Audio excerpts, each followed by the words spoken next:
கோதுமையை வாங்கி ஒரு 8 மணி நேரம் ஃபுல்லாக குளோரினேட்டட் வாட்டரில் ஊற வச்சு அதை கொஞ்சம் நொதிக்க வச்சு அதுக்கப்புறம் வேறு வேறு ஊர்லேருந்து வரக்கூடிய கோதுமையும் ஒரே நிறத்துக்கு ஸ்டாண்டர்டைஸ் பண்ணணுங்கிறதுக்காக அசிட்டிக் அமிலத்தில் ஊற வச்சு வெள்ளை சொக்காலாம் போடுறோமே வெள்ளை விளையர்னு அதுக்கு யூஸ் பண்ணக்கூடிய வெள்ளை கலரை கொண்டு வர்றதுக்கான பென்சைல் ஃப்ளோரைடை போட்டு வெளுத்து அதுக்கப்புறம் எமில்சிஃபயர்ஸ்லாம் உள்ளே சேர்த்து இதெல்லாம் பத்தாதுன்னு சொல்லி எதுக்குப்பா உனக்கு மைதா மாவு வேணும்?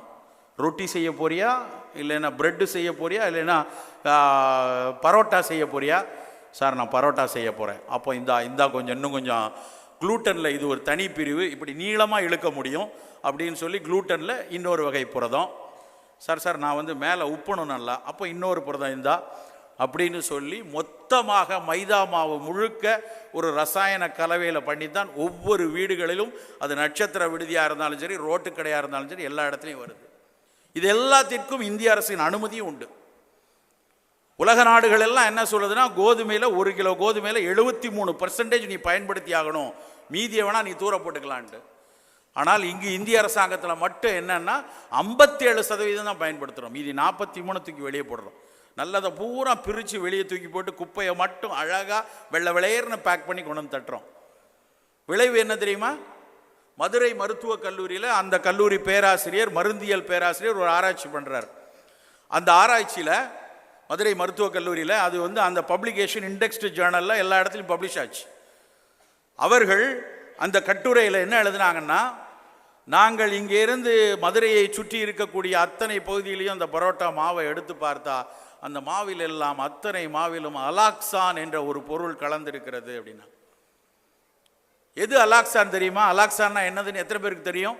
நம்ம குழந்தைகளுக்கு தெரியாது, நம்மளே பலருக்கு தெரியாது. மருத்துவ உலகத்தில் சக்கரை வியாதி வருது அப்படின்னா அந்த சக்கரை வியாதிக்கு மருந்து கண்டுபிடிக்கணும்னா ஒரு மூலிகை தான் வேலை செய்யுது, சிறுகுறிஞ்சான் வேலை செய்யுது, நாவல் கொட்டை வந்து சக்கரை வியாதியை கட்டுப்படுத்துதான் பார்க்கணும்னா முதல்ல அது எலிகளுக்கு கொடுத்து பார்க்கணும்.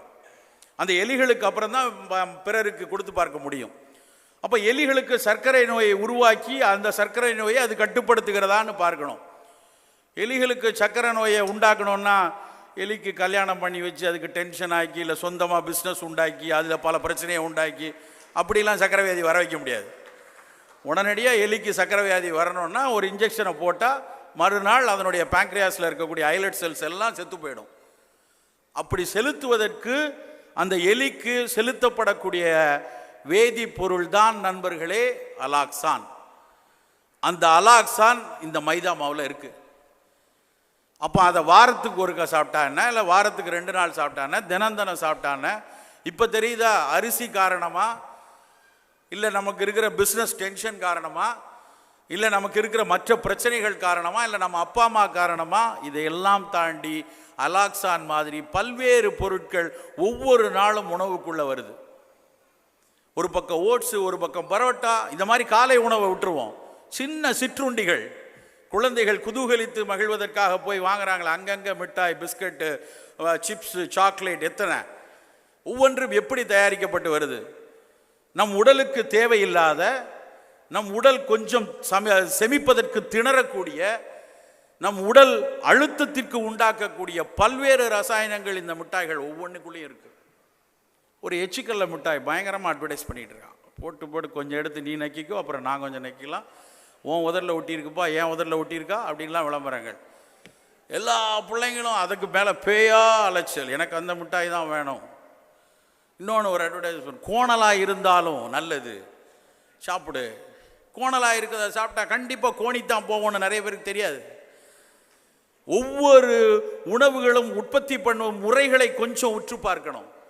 ஒரு எக்ஸ்ட்ரூஷன் டெக்னாலஜியில் ஒரு சின்னிய நுண்ணிய துளைக்குள்ள ஒரு மாவை செலுத்தும் பொழுது அதற்குள் 200 டிகிரி வெப்பத்தை கொடுத்து வெளியே அது துப்பி விடும் எக்ஸ்ட்ரூஷன் பொருட்கள் தான் இந்த மாதிரியான சீஸ் பால்ஸும் இந்த மாதிரியான வெளிநாட்டு சேவுகளும். 100 டிகிரி 200 டிகிரி 240 டிகிரியில் சூடு பண்ணும் பொழுது வெளித்து பாப்பப்பாய் வரும்போது எத்தனை புரதங்கள் மாறி இருக்கு, எத்தனை உப்புக்கள் காணாமல் போயிருக்கு, புதிய உணவுக்கூறுகள் உருவாகியிருக்கு. இதை பற்றி கூவி பல அறிஞர்கள் சொல்லிக்கிட்டே இருக்காங்க. ஆனால் அவர்கள் சொல்வதெல்லாம் வெளி இதற்கு வருவதே இல்லை, தெரிவதே இல்லை.